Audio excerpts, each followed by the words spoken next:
Mi nombre es Maricler Montenegro y desde el programa Voto Informado les damos la bienvenida a esta cuarta videoconferencia que realizamos en el marco del curso virtual Partidos Políticos y Elecciones Generales 2021. En esta videoconferencia abordaremos el tema regulación de la democracia interna en el Perú y nos complace tener nuevamente con nosotros a la doctora Lourdes Vargas para desarrollar este tema.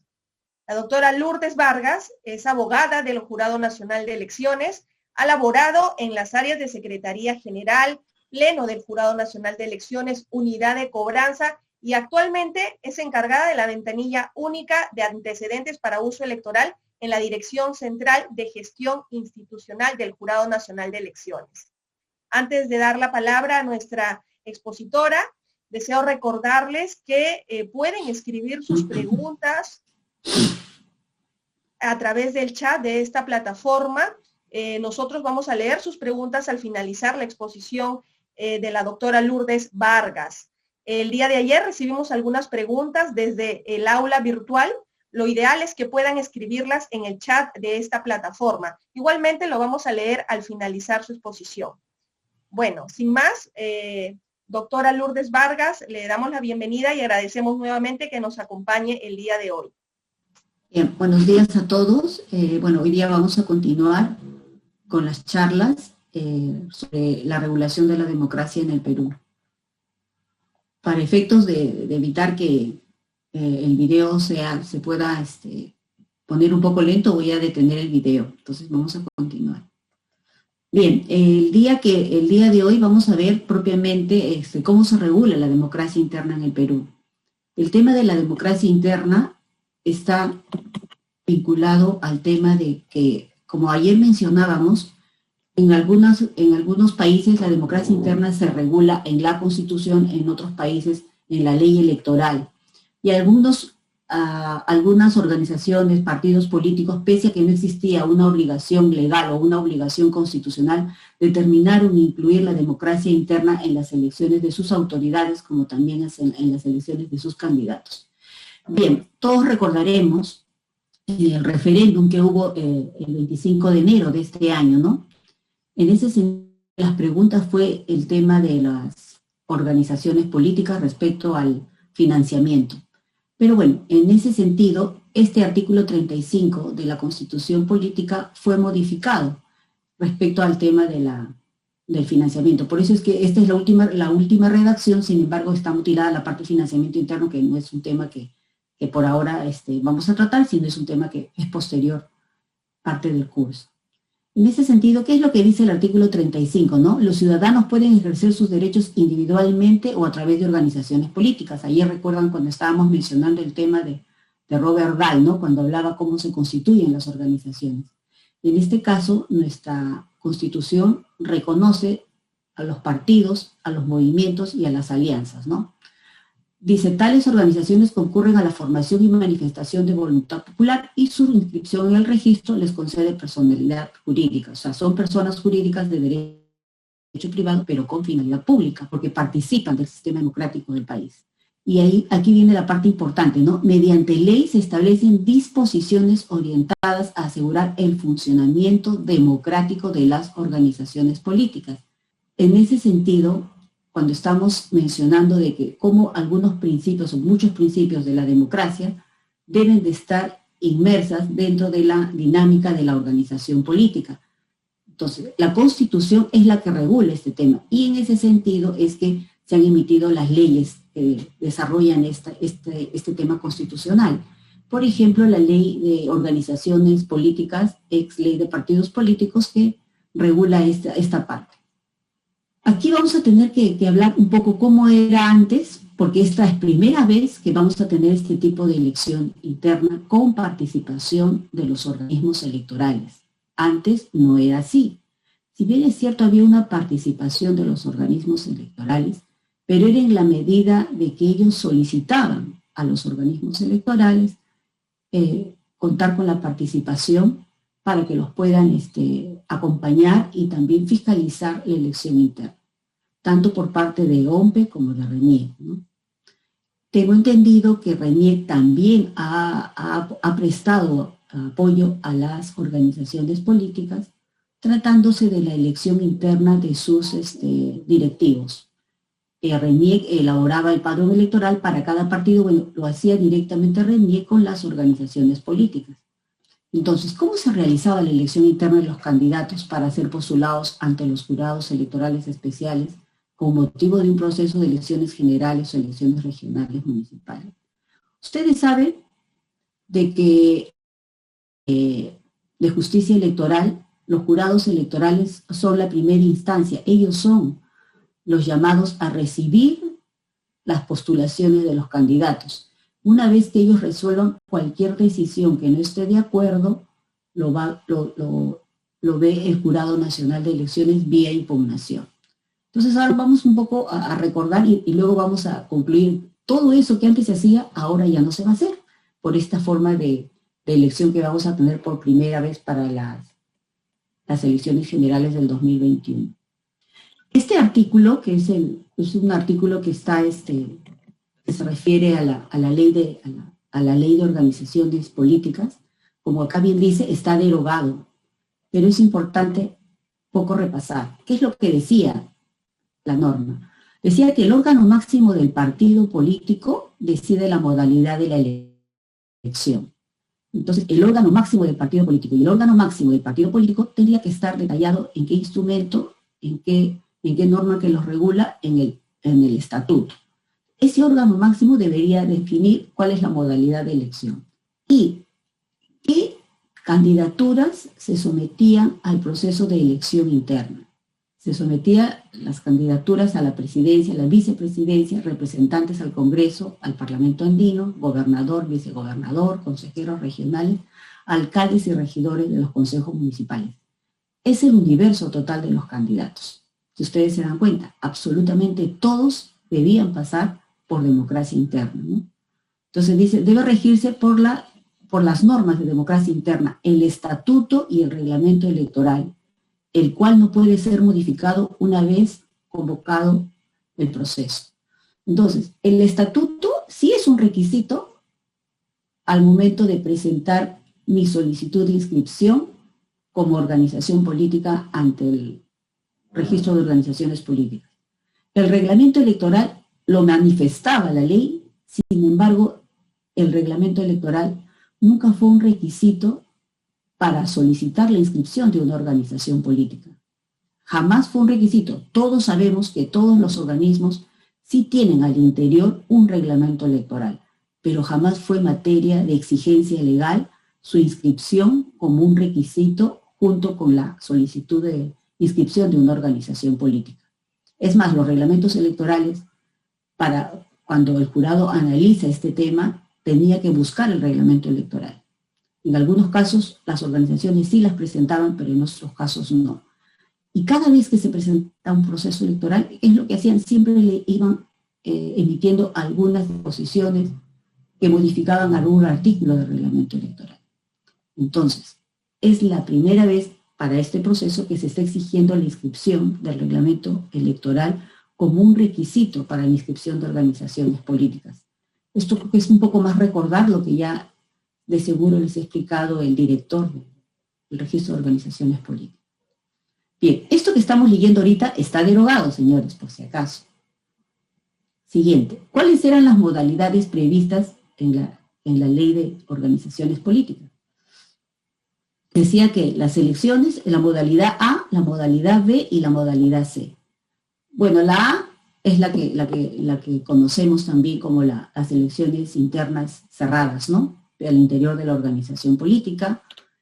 Esta es las elecciones con voto universal, libre, pero secreto de afiliados. Esta es afiliados y ciudadanos, y estas son de afiliados. Y esta es a través de delegados. Pero miren lo que dice, elecciones a través de los delegados, elegidos por los órganos partidarios, conforme lo disponga el estatuto. Elecciones a través de los delegados elegidos por los órganos partidarios. Cuando me está mencionando que estos delegados son elegidos por los órganos partidarios, no te está diciendo que necesariamente son los afiliados, son los órganos partidarios que seguro la organización política habría determinado en su estatuto. Estas son las tres modalidades que regía. Y se determinó que hay hasta una cuarta total de candidatos puede ser designada directamente por el partido que disponga el estatuto. Entonces, tenemos postulaciones de candidatos que son elegidos por cualquiera de estas tres modalidades, pero también siempre hay un porcentaje de los candidatos designados.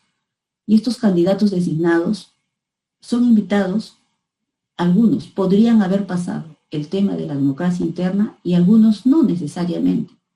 Algunos, podrían ser afiliados y otros no afiliados. Entonces, los designados definitivamente no pasan por el tema de democracia interna. Y este porcentaje se incrementó se incrementó porque una cuarta parte es el 25% de los candidatos.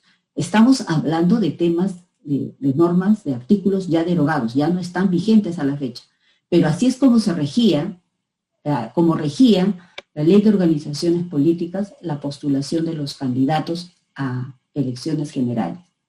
Todo esto que les estoy comentando se hacía al interior de la organización política. Y en la calificación de las candidaturas, ¿cómo la autoridad electoral verificaba que los partidos políticos cumplían con la democracia interna cuando postulaban sus candidatos?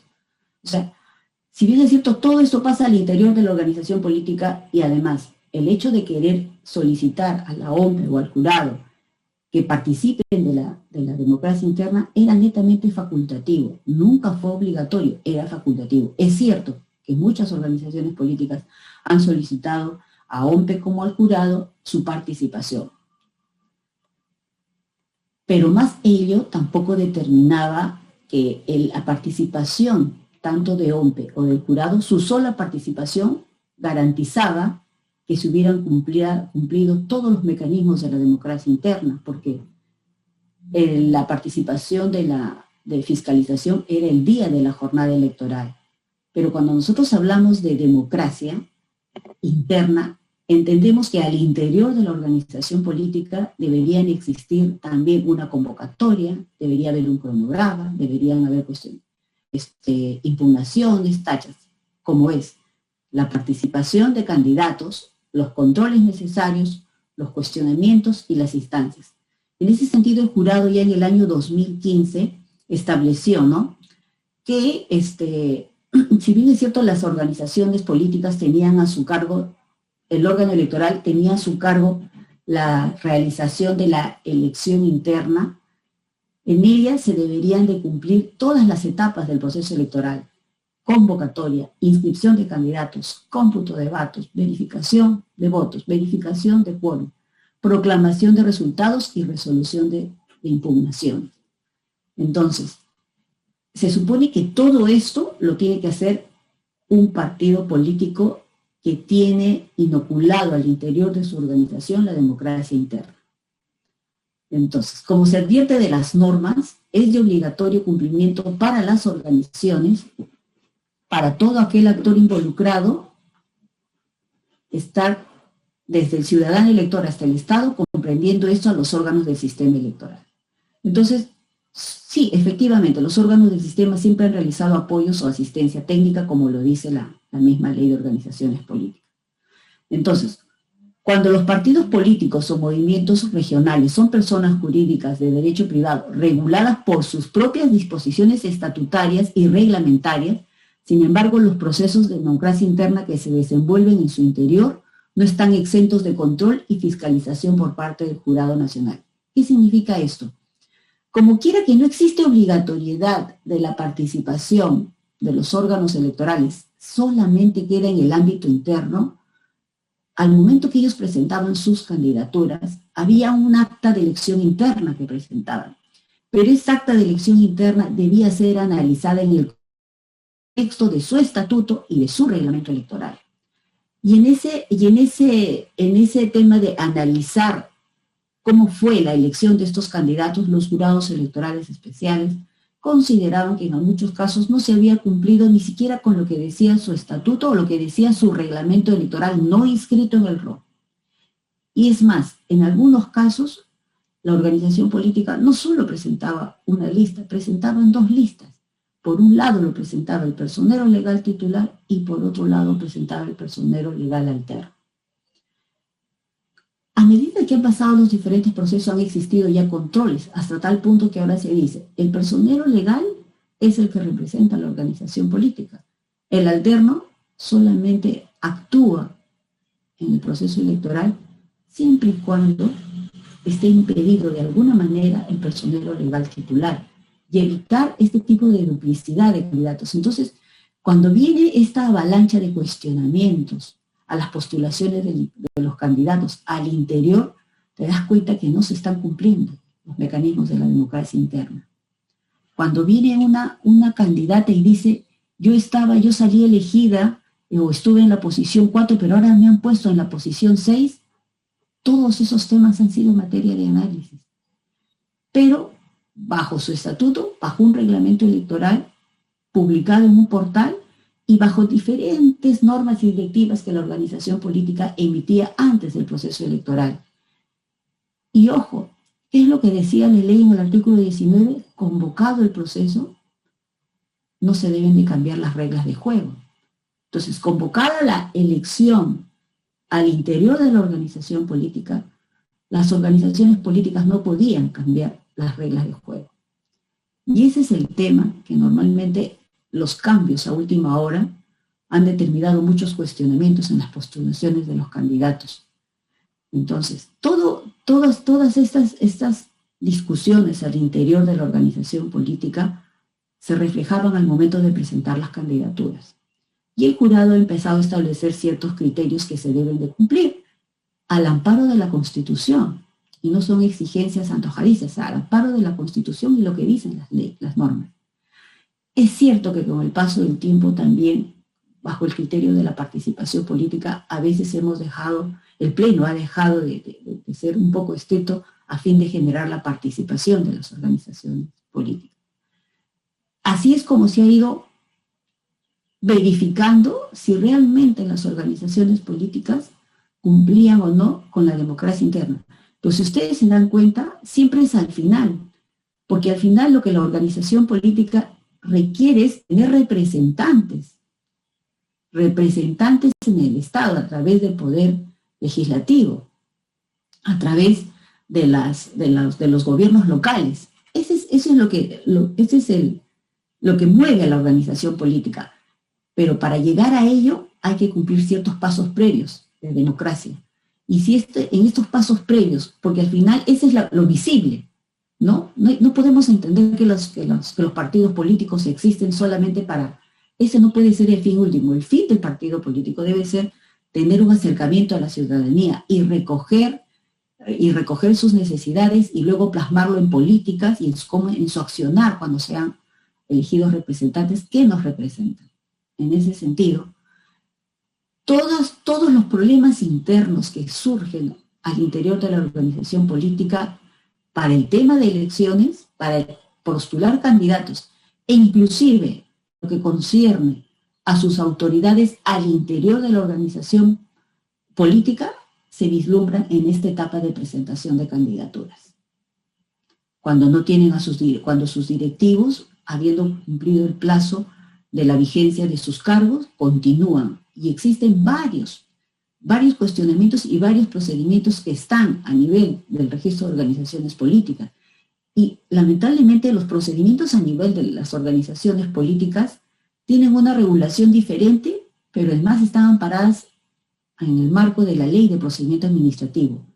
Y luego cuando ya entran al jurado, al pleno del jurado, ya tienen un tema más jurisdiccional, como del Poder Judicial, y se rigen por otras reglas de juego a nivel del proceso electoral. Entonces, siempre ha habido un cuestionamiento. Bueno, la parte del ROP es un tema electoral, no es un procedimiento administrativo. Es por eso que muchos temas, muchos actos inscribibles del ROP se encuentran en el texto único de procedimientos administrativos, y cuando ya entran a la fase de la segunda instancia ante el Jurado Nacional de Elecciones, los procedimientos para el pago de tasas se encuentran en la tabla de tasas de aranceles, ¿no? En la tabla de aranceles de materia electoral. Entonces, todo esto que les he comentado sucintamente es cómo el Jurado Nacional ha venido, y los jurados electorales y los jurados nacionales han venido analizando el tema de la democracia interna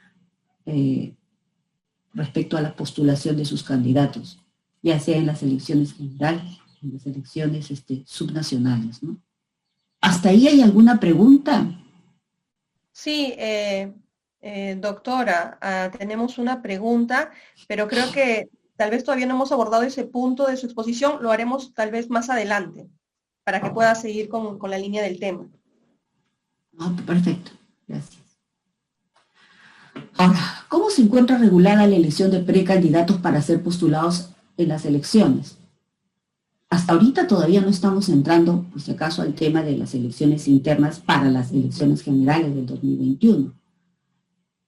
Lo que les he mencionado ya es una norma derogada, un poco para poder entender qué pasos ya no los vamos a ver con motivo de las elecciones generales del 2021, ¿no? Entonces, ¿cómo se encuentra regulada la elección de los candidatos para ser postulados en las elecciones?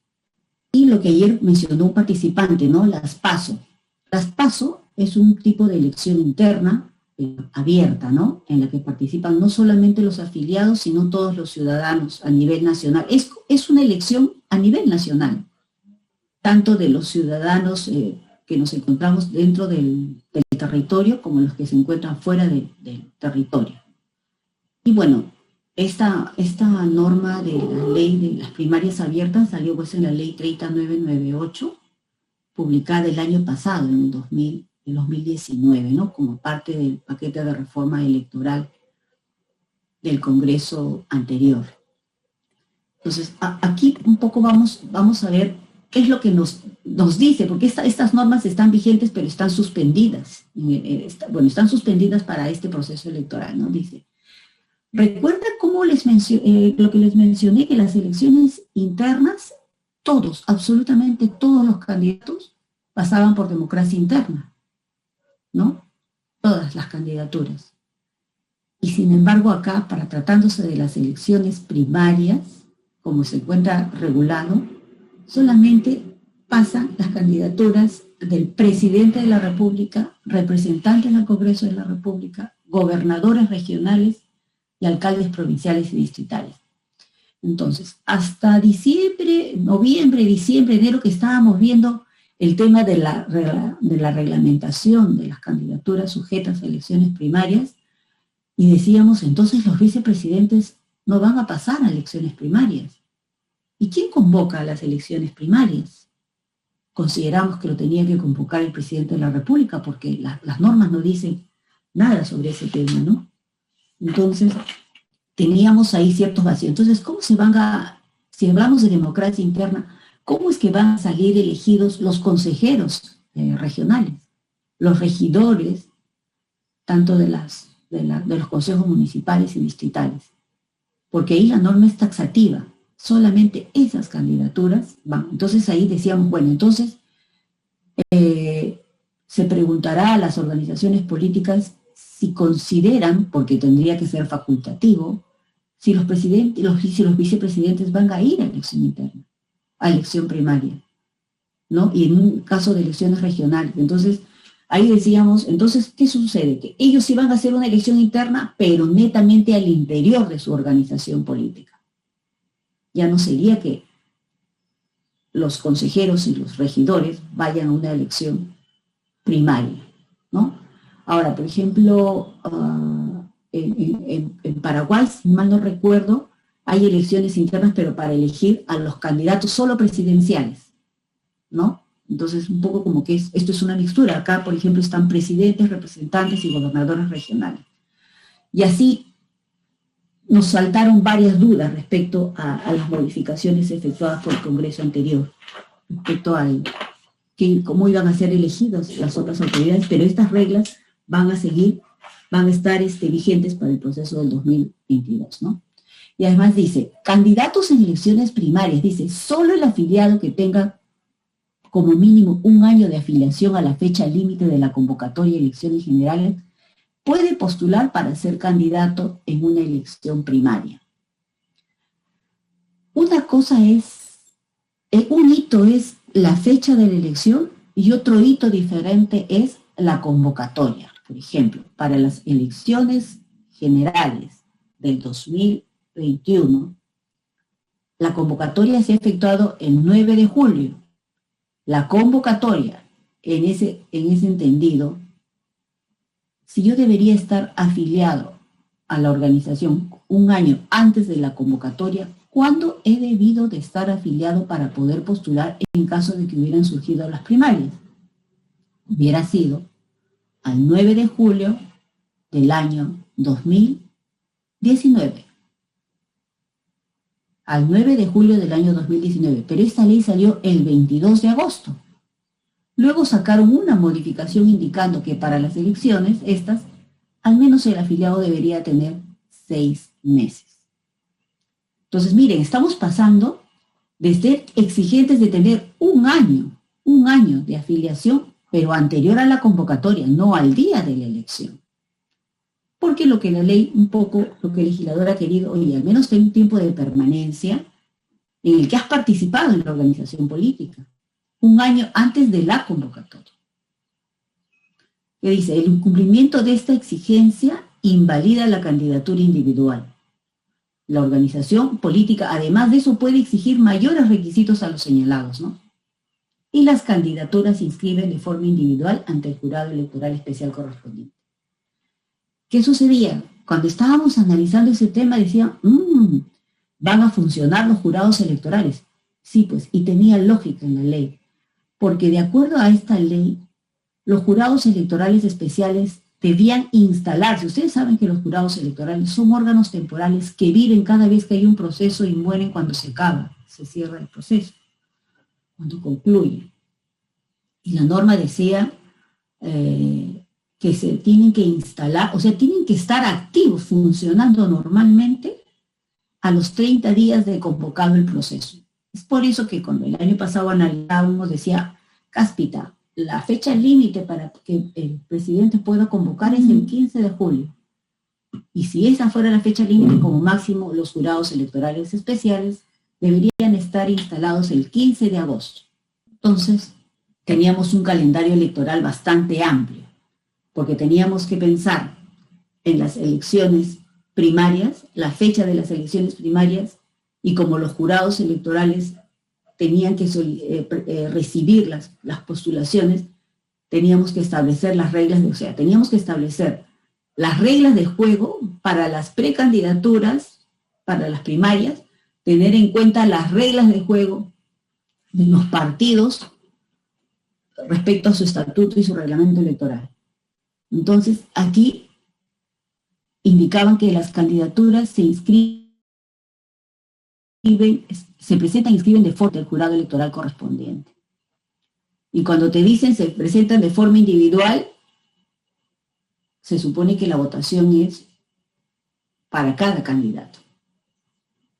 Pero además, la norma también indicaba de que debías de presentar un mayor número de candidatos. Y también teníamos que tener en cuenta las elecciones internas. O sea, para estas elecciones generales iban a haber elecciones internas, elecciones primarias y luego elecciones generales.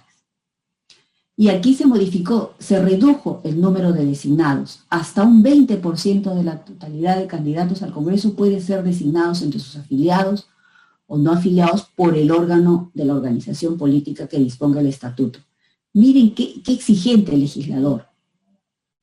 Si tú quieres designar a alguien, tienes que poner en tu estatuto cuál es ese órgano del partido que tiene las facultades para designar.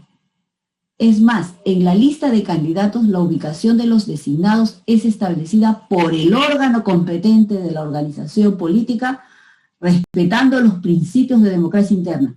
Y ahí sí parece contradictorio, ¿no? Porque existe un órgano en el estatuto. ¿Esto qué implicaba? Que los partidos tenían que detallar en su estatuto cuál era ese órgano que tenía la facultad para designar. Y además había otro órgano que debía o puede ser el mismo órgano también, determinar cuál es la ubicación de los designados. ¿Cuál es la ubicación? Por ejemplo, si yo tengo una lista, no sé, para Piura con 7 candidatos, podría decir, pues, el 20%, no sé, creo que es 1, podría decir, ya, yo quiero que el designado sea el de la posición número 1. Pero además tengo que respetar la democracia interna. Pero es que acaso en la democracia interna yo no debo de respetar los resultados, pero sin embargo sí me están facultando a yo incluir en la posición que yo deseo a un candidato designado, incluirlo, respetando los principios de la democracia interna, ¿no? Eran las reglas, bueno, hay más reglas, pero tratándose de los candidatos. Y bueno, el porcentaje era menor también, ¿no? En lo que corresponde a la cuota de género. No es el que tenemos ahora vigente. Bien, esto es lo que está en la ley y que se va a aplicar en la ley en las elecciones regionales y municipales. Con la declaración del estado de emergencia sanitaria con motivo del COVID, ¿qué sucedió con la regulación de las elecciones primarias? El Congreso complementario emitió algunas disposiciones. Definitivamente el estado de emergencia cambió la vida de todo el mundo en realidad. Entonces, y oíamos ahí que en Bolivia se suspendió el proceso, en Chile también se suspendió el proceso, pero nosotros todavía teníamos el proceso el próximo año, ¿no? Entonces, ¿qué pasó? No sé, no estoy muy segura, pero creo que la primera ley que sacó, que aprobó este Congreso complementario fue la 31010, y ahí nos asustamos, ¿no? Porque ahí, ¿qué es lo que dice? Las normas con rango de ley y normas reglamentarias relacionadas con los procesos electorales o de consulta popular aprobadas por el Congreso complementario serán de aplicación al día siguiente de su publicación en el Diario Oficial del Peruano, y el plazo para aprobar dichas reformas será de 6 meses. A partir del día siguiente de la fecha de publicación de la presente norma. Esta ley salió publicada el 27 de marzo. Había dejado sin efecto la anterior ley que modificaba el artículo 4 que tanto se luchó de la intangibilidad de las normas hasta un año antes de la elección. No sé si recuerdan, pero para las elecciones generales del 2016 salió una ley que incluyó el tema de las dádivas.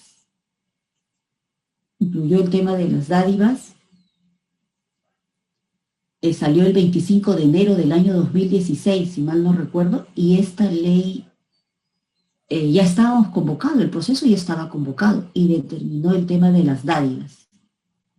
Entonces, ¿qué sucedió? Ya estaba el jurado, me acuerdo que hizo la consulta al Congreso y le dijo, vamos a aplicar esta ley. Y el Congreso le dijo, ¿y es que acaso me vas a consultar? ¿Las leyes acaso no se aplican inmediatamente? Bueno, al final el jurado determinó aplicar esta ley, la de dádivas, y es por eso que vino. O sea, no solamente era las dádivas, sino que también permitía que las cancelaciones de las organizaciones políticas solamente procedían si no postuladas en 2 elecciones, y así sucesivamente.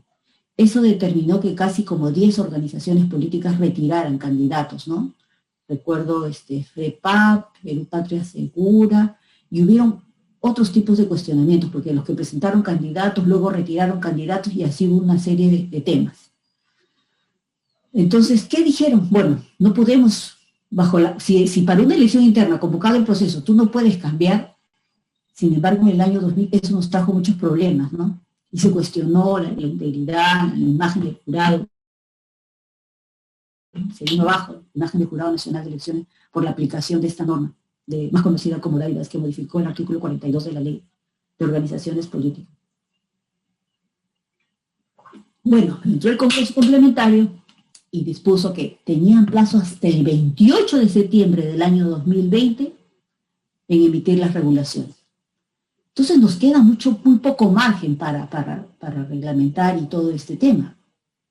Y salió, pues, luego de ahí, la ley 31028 indicó que todas las disposiciones establecidas en la ley 30998 relativas a primarias no son de aplicación para las generales, debiendo reactivarse su vigencia a partir de las elecciones regionales y municipales 2022. Entonces, todo esto que les hablé de aquí, todo este tema, ya no iba. Y con la ley 31038 se establecieron las normas para las elecciones generales. Y dentro de estas normas, pues tenemos que los órganos electorales, RENIEC, Jurado y OMPE, participan de estas elecciones internas para las elecciones generales del 2021, en la cual se explica, en la cual se detalla claramente cuál es la competencia de cada uno de los órganos, ¿no? El jurado elabora el cronograma, el jurado resuelve las controversias, mientras que OMPE organiza el proceso electoral, ejecuta el proceso electoral y RENIEC elabora el padrón. Propiamente esos son los tres grandes temas que aborda cada uno de los órganos electorales. Y bueno, y no podemos dejar de ver este tema de la 31030, que regula la paridad y alternancia de género en las listas de candidatos, ¿no? Y las listas de candidatos, de todas las listas de candidatos, y también en la elección, se debe de cumplir la paridad en la elección de directivos a nivel al interior de la organización política, que también se debe de cumplir con el 50%, la alternancia, ¿no? Que en realidad implica el 50% de cada uno de los géneros en las listas a presentar. Y aquí tenemos una información importante sobre un documento elaborado por la dirección, que me parece importante compartir a propósito de la política partidaria en igualdad, ¿no? Apertura de las poblaciones. Y aquí aquí existen datos muy interesantes. Por ejemplo, todos sabemos pues que nuestro país es un país multicultural, tenemos muchas comunidades de población, pueblos indígenas, tenemos una variedad de lenguas originarias que cada vez que veo el peruano siempre veo que han reconocido ya muchas lenguas el Ministerio de Cultura, y en ese sentido el Ministerio de Cultura realmente ha hecho visible lo invisible. Tenemos ya una relación de traductores de diferentes lenguas, y también ya usualmente el Estado, como responsable de servir a los ciudadanos a través de los diferentes estamentos, ya están empezando a considerar el uso de estas lenguas para que puedan llegar a todos los ciudadanos y ciudadanas del país, ¿no? Porque en este tema, por ejemplo, de la pandemia, todos veíamos redes, todos veíamos el WhatsApp, todos veíamos las noticias, pero todo era en español. Y después creo que como de 3 meses recién empezaron a ver audios ya en las lenguas originarias en las diferentes zonas del país, ¿no? Es algo que no podemos dejar de ver. Y aquí dice, la incidencia de la pobreza económica en la población indígena es casi el doble, el 32% de la población no indígena. El 14% no tiene nivel educativo, lo que representa más del doble de la cifra de la población no indígena. Yo recuerdo aquí, cuando salió el tema de los representantes de las comunidades nativas, por ejemplo, se decía que tenía que existir un representante de comunidad nativa en aquellas provincias que a su interior tenían comunidades nativas. ¿Y qué sucedió? Que en algunos casos, como quiera que había, por ejemplo, Puerto Inca era una provincia, y por ejemplo tenía una comunidad nativa, no sé, pues de 500 o 600 personas. Y resulta que los ciudadanos que no eran, la ciudadanía que no era nativa de esa zona decía, no es posible que en Puerto Inca, que existen 500 miembros de esta comunidad, nos represente a los no indígenas. Empezaron a cuestionar y hubo muchos cuestionamientos. Ya en el año 2010, lo que se analizó y lo que propusieron era, como tenemos ese rango de tener desde 7 consejeros a 25, lo que se propuso fue incrementar el número de representantes de comunidades nativas. Tanto es así que en aquellas provincias donde hubieran comunidades nativas, también existían representantes de nativos, pero también tenías un representante de los no nativos, ¿no? Entonces, ahí se equiparó un poco, pero el tema está que las personas cuestionaron ese tema. Bueno, en el año 2010 para esas elecciones se incrementó el número de consejeros por cada provincia donde hubieran comunidades nativas, ¿no? El 64% de peruanos y peruanas piensa que la población indígena es discriminada. Y bueno, creo que eso es, ha pasado tanto tiempo. Yo que estudié en un colegio nacional, recuerdo que cuando era niña y estaba en el colegio y decía Lourdes Rita Vargas Guamán, y se burlaban de mi apellido. O sea, estoy hablando de, no sé, en el año 75, 76, ¿no? Y ahora que tengo 53 años, todavía veo que existe una mirada despectiva hasta este tipo de población, ¿no? Cuando empezamos me acuerdo que yo tenía cierto dejo, porque mi madre es quechohablante, mi abuela quechohablante, y de pronto sentía que se burlaban de mí, ¿no? Y eso, si bien es cierto, hemos avanzado, pero aún nos falta más, ¿no? Cuando mi hija me cuenta que va a algunos locales y dicen, mamá, a veces cuando le ven el rostro no los dejan entrar. Y eso existe. Entonces, ¿de qué sociedad representada estamos hablando? Por eso es importante mirar a estos subgrupos, ¿no? Igual lo que sucede, ¿no?, con la población afroperuana, ¿no? Las asignaciones de vivienda y la discriminación son las problemáticas más intensas de esta población. Dice que un 13% de las niñas y niños afroperuanos indicó haber sufrido burlas en la escuela debido a sus características físicas y en particular por su color de piel.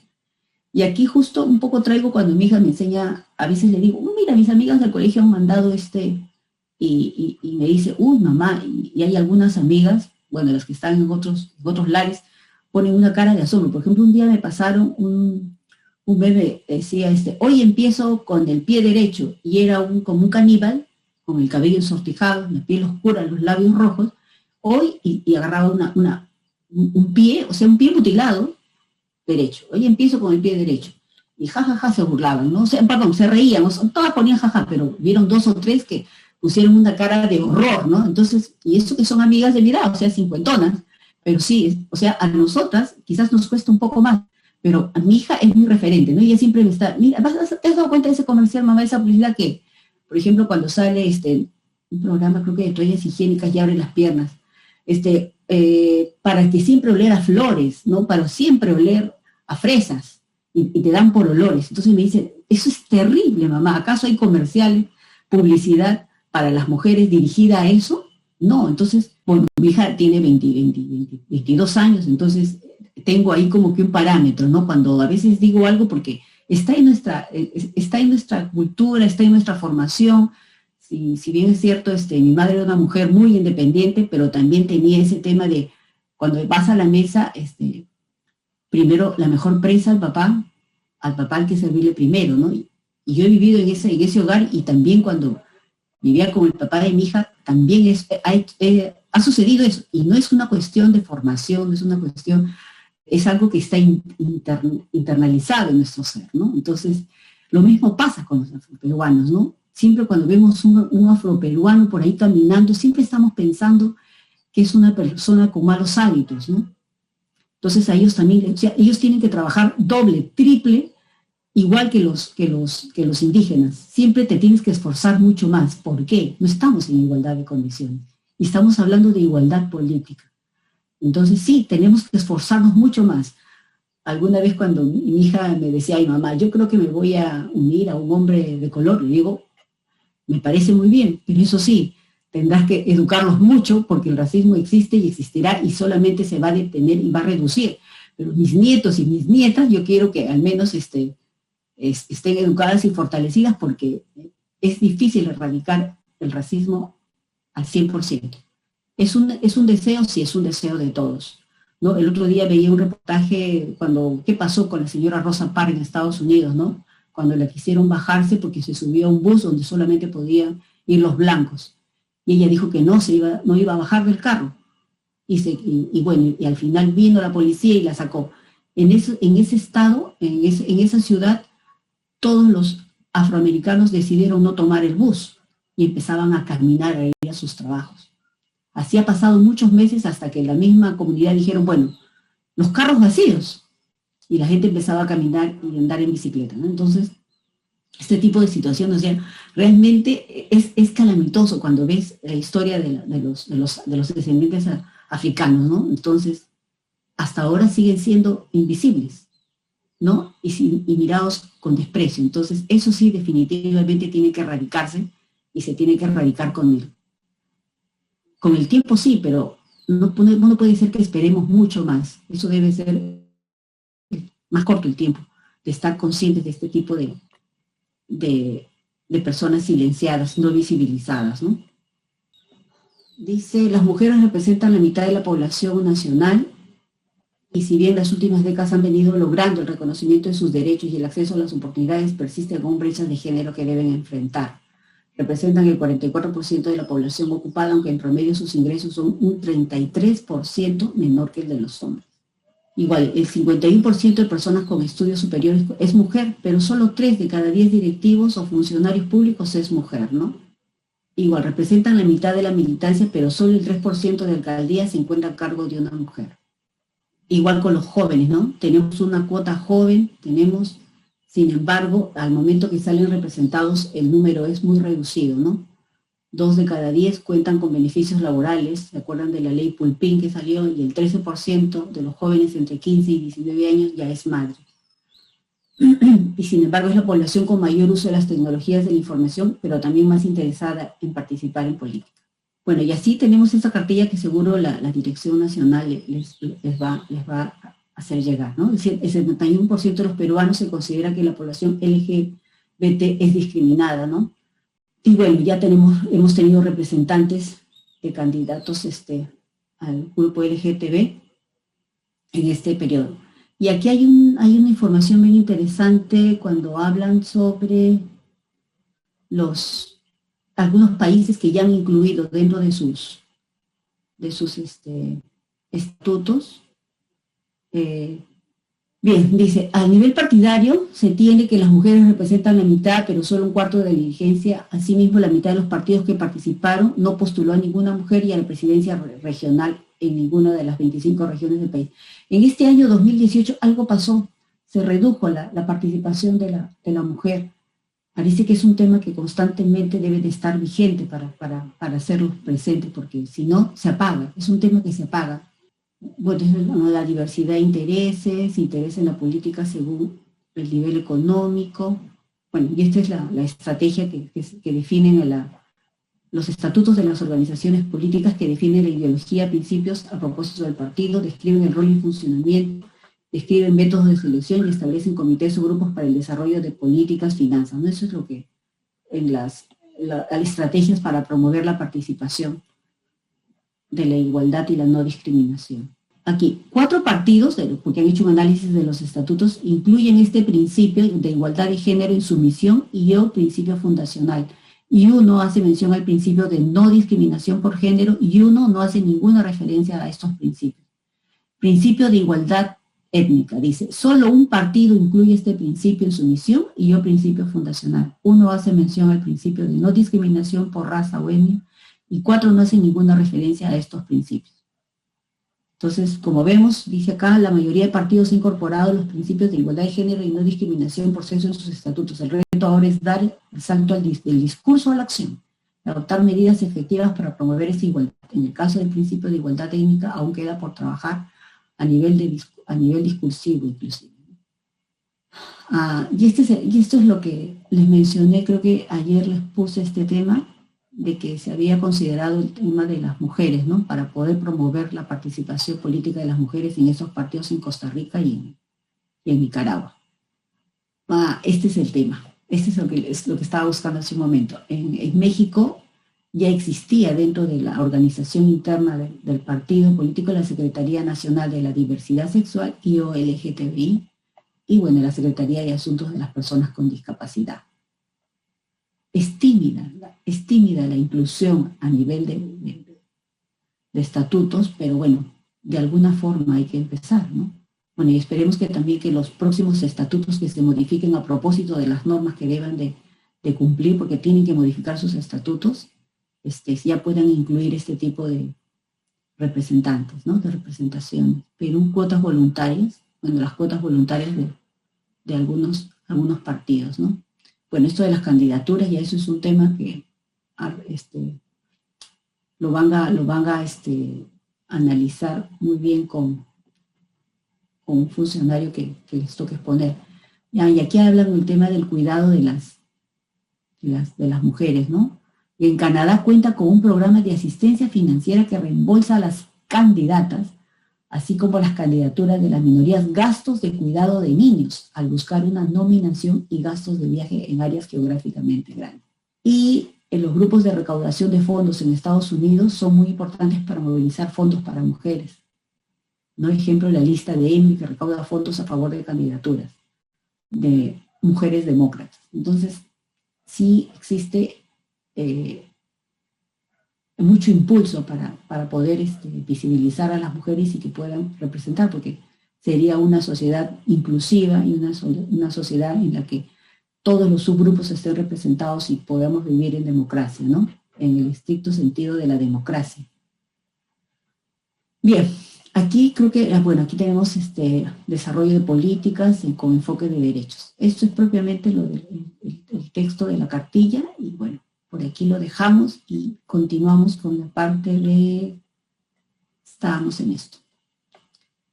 Aquí vamos hasta ahí alguna pregunta para ya entrar al tema de las elecciones internas que son, ¿alguna pregunta, por favor?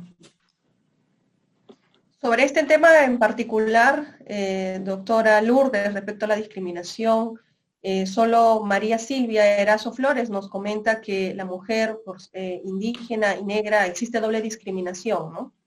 Está siguiendo la exposición y nos da ese comentario.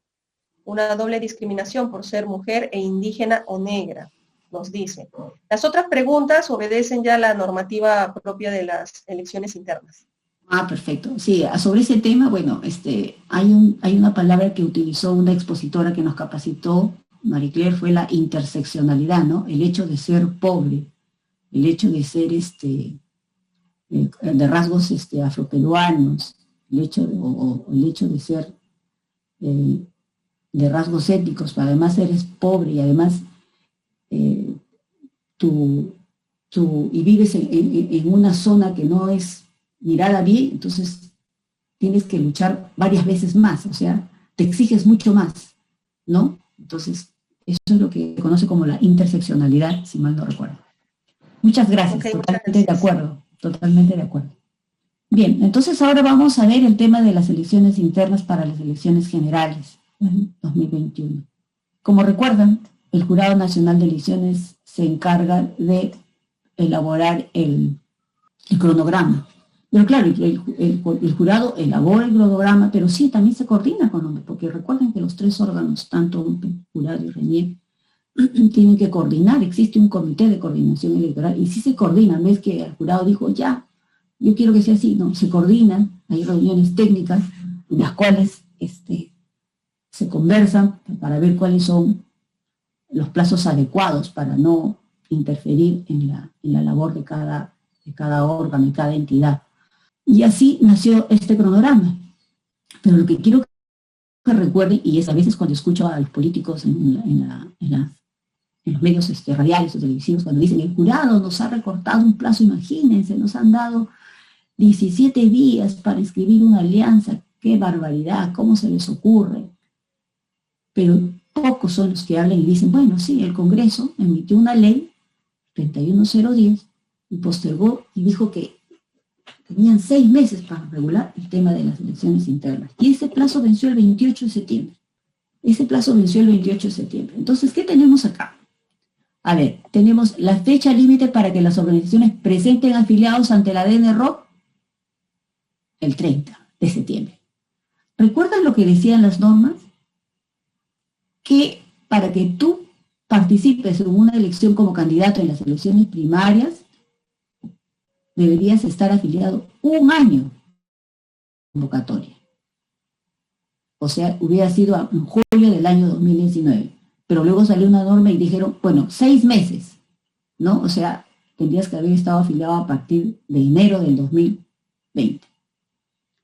Pero cuando sale la ley 31038 del 22 de agosto, dice, los partidos políticos podrán presentar afiliados hasta el 30 de septiembre.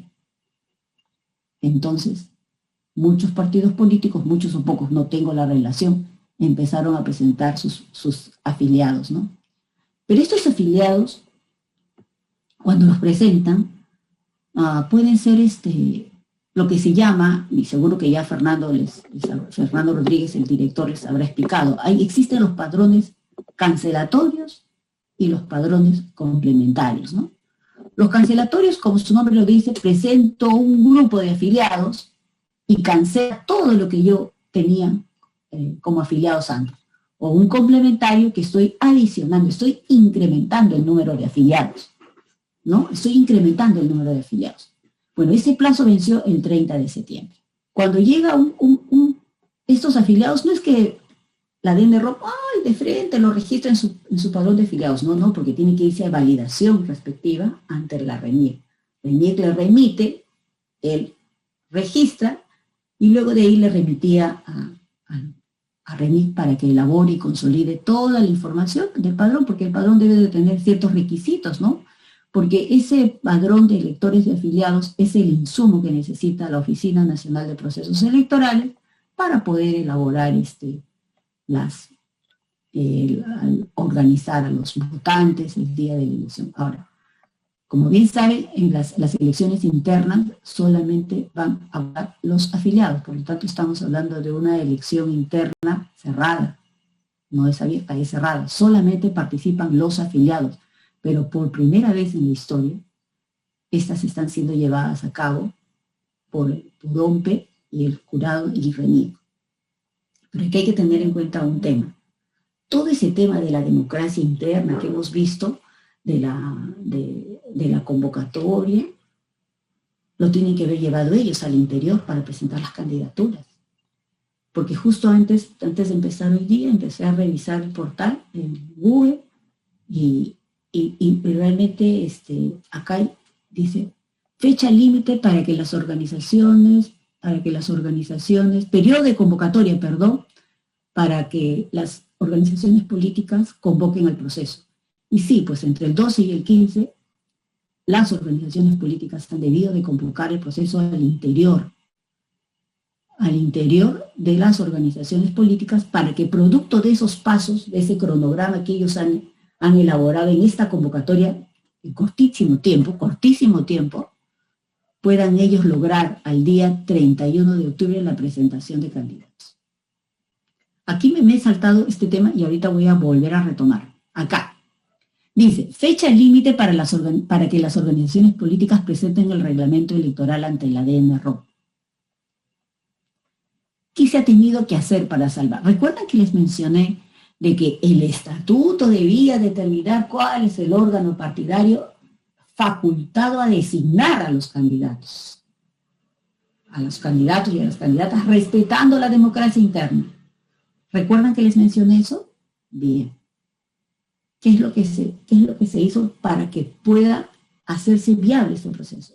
Ahí se indica, si bien es cierto el estatuto regula que allí debe decir cuál es el órgano que designa y cuál es el órgano competente que ubica las candidaturas respetando la democracia interna, pero a estas alturas de septiembre, ¿qué estatuto le vamos a pedir a los partidos para que cumplan con presentarlo ante la DNROP y que la DNROP, en estricto cumplimiento de la ley de procedimiento administrativo y las normas que regulan y el reglamento del registro de organizaciones políticas, va a poder permitir la modificación de ese estatuto, la regulación, y que ellos a su vez tengan que organizarse para poder aprobar el estatuto? Eso era una locura.